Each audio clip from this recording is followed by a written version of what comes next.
Nel, ano yung dahilan bakit sinuspindi ng Pangulo yung pagpapatupad ditong MIF?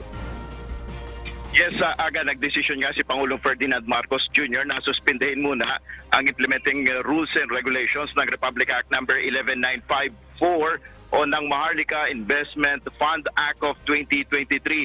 Batay sa memorandum circular na may petsa na October 12 na nilagdaan ni Executive Secretary Lucas Bersamin sa direktiba ni Pangulong Marcos, inutusan niya ang Treasurer of the Philippines kasama ang Land Bank of the Philippines at Development Bank of the Philippines na suspindihin ang implementasyon ng IRR ng Maharlika Investment Fund.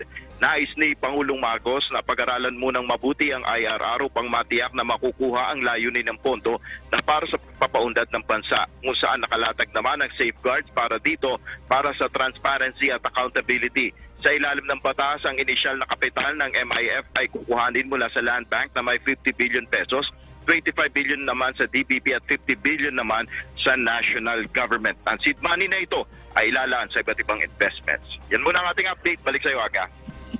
Maraming salamat, Nel Maribohok.